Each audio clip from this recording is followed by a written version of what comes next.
Operation சிந்தூருக்கு அப்புறமா பாகிஸ்தான்காரன் பெருசாக வாலாட்ட மாட்டான், கப்பு சுப்புன்னு உட்காந்துட்டு அமைதியாக தான் இருப்பான் அப்படி சொல்லிட்டு நம்ம எல்லாருமே நினச்சோம். ஆனால் நம்ம நினச்சது ஒன்று, நடந்தது ஒன்றா தான் இருக்குது. பாகிஸ்தான்காரன் சும்மா இருக்கிற மாதிரி இல்லை. என்ன ஆனாலும் சரி, இந்தியா கூட சண்டை போட்டே ஆகணும். இந்த சாதாரண சண்டை அப்படின்றது உலக போகிற அளவுக்கு மாறணும் அப்படின்னு சொல்லிட்டு பாகிஸ்தான்காரன் தான் நினைக்கிறான். அவனாக தான் வம்படியாக இங்கே அடித்தான். அதுக்கு பதில் தாக்குதல்ன்றது தான் நம்ம பண்ணோம்.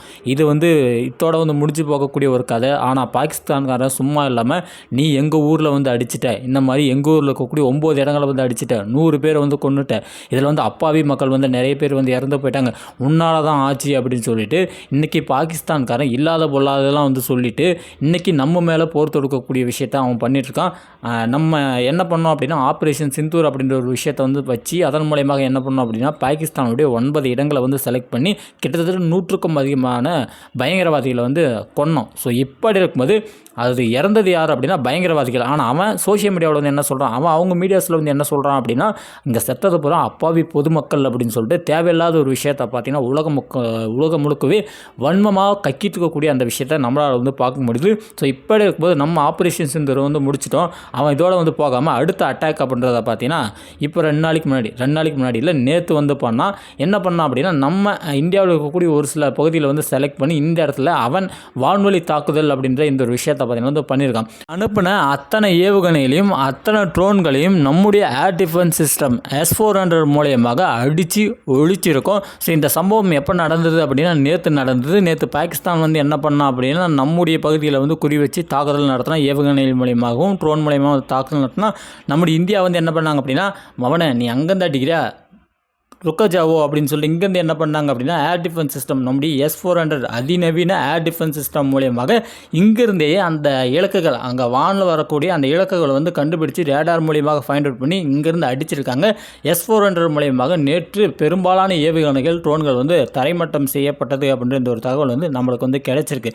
ஸோ இப்படி இருக்கும்போது நீ இங்கே செல்ல நாங்கள் சும்மா இருக்க மாட்டேன்டான்னு சொல்லிட்டு இன்றைக்கி இந்தியா என்ன பண்ணாங்க அப்படின்னா, அதிகாலை நேரத்தில் பாகிஸ்தான் மீது தாக்குதல் நடத்தினாங்க. ஸோ இதில் என்ன ஆச்சு அப்படின்னு பார்த்தோம் அப்படின்னா, கிட்டத்தட்ட ஒரு 12+ பிளேசஸ் சொல்கிறாங்க. அந்த இடங்களை குறி வச்சு வான்வெளி தாக்குதல், அதாவது ட்ரோன் மூலியமாகவும் ஏவுகணை மூலியமாகவும் நம்முடைய இந்தியா அடிக்க ட்ரை பண்ணியிருக்காங்க. ஸோ இப்படி அடிக்க ட்ரை பண்ணும்போது நம்ம எப்படி S-400 அப்படின்ற இந்த ஏர் டிஃபென்ஸ் சிஸ்டத்தை வச்சுருக்குமோ, அதே மாதிரி அவனும் பார்த்தீங்கன்னா HQ-9 அப்படின்ற ஒரு ஏர் டிஃபென்ஸ் சிஸ்டத்தை பார்த்தீங்கன்னா வச்சுருக்கான். இந்த HQ-9 அப்படின்ற இந்த ஏர் டிஃபென்ஸ் சிஸ்டம் அவனுக்கு எப்படி கிடைச்சிது அப்படின்னா, அது ஒரு சீனாவுடைய ப்ராடக்ட்டு. சீனாக்கிட்ட இருந்து அவன் வாங்கி வச்சுருக்கான். நம்ம இந்த S-400 அப்படின்ற இந்த ஏர் டிஃபென்ஸ் சிஸ்டத்தை யாருக்கிட்ட இருந்து வாங்கணும் அப்படின்னா, நம்ம ரஷ்யாக்கிட்ட இருந்து வாங்கி வச்சுருக்கோம். இவன் சீனாக்கிட்ட இருந்து வாங்கி வச்சுருக்கான்.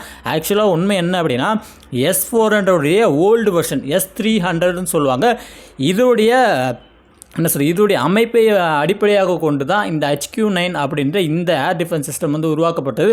உண்மையான விஷயமே என்ன அப்படின்னா, ரஷ்யாக்காரனுடைய கண்டென்ட் தான். ரஷ்யாக்காரனுடைய கண்டென்ட்டை வச்சு தான் இவன் ஒன்றை உருவாக்கி அதை பார்த்தீங்கன்னா வியாபாரம் பண்ணிட்டு இருந்தான். ஸோ இப்படி இருக்கும்போது இன்றைக்கி அந்த HQ-9 அப்படின்ற இந்த ஏர் டிஃபென்ஸ் சிஸ்டத்தை நம்ம அடித்து ஒழிச்சிருக்கோம். ஒரு ஏர் டிஃபென்ஸ் சிஸ்டம் காலியானதாக சொல்கிறாங்க.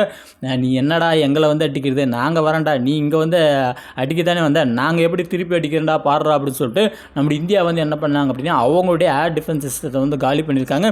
S-400 அப்படின்றது பார்த்திங்கன்னா நம்முடைய அதிநவீன ஒரு ஏர் டிஃபென்ஸ் சிஸ்டம். இதோடைய அந்த ஸ்பெசிஃபிகேஷன்ஸை பற்றி சொல்லணும் அப்படின்னா, நம்மளால் 400 கிலோமீட்டர் இருக்கக்கூடிய ஒரு இலக்கை கூட பார்த்திங்கன்னா ஈஸியாக ஃபைண்ட் அவுட் பண்ணி வானத்தில் வரக்கூடிய, அதாவது பெரிய ஏவுகணைகள் வானத்தில் வருது அப்படின்னா அதை நம்மளால் ரேடார் மூலியமாக ஃபைண்ட் அவுட் பண்ணி வானத்திலேயே அடித்து ஒழிக்க முடியும், இடைமறித்து தாக்க முடியும்.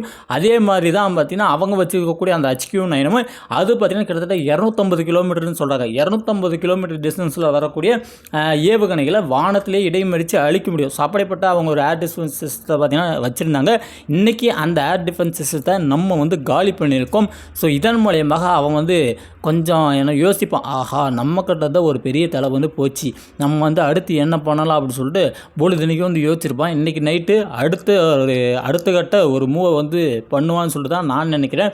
அடுத்து என்ன நடக்க போகுது அப்படின்றத நம்ம எல்லோரும் பொறுத்திருந்து தான் பார்க்கணும். இந்தியா எந்த மாதிரி இனிமேலுக்கு டீல் பண்ண போகிறாங்க, இந்த வார் எந்த அளவுக்கு இன்னும் பெருசாக போக போகுது அப்படின்றத நம்ம எல்லாருமே பொறுத்து இருந்து தான் பார்க்க வேண்டும்.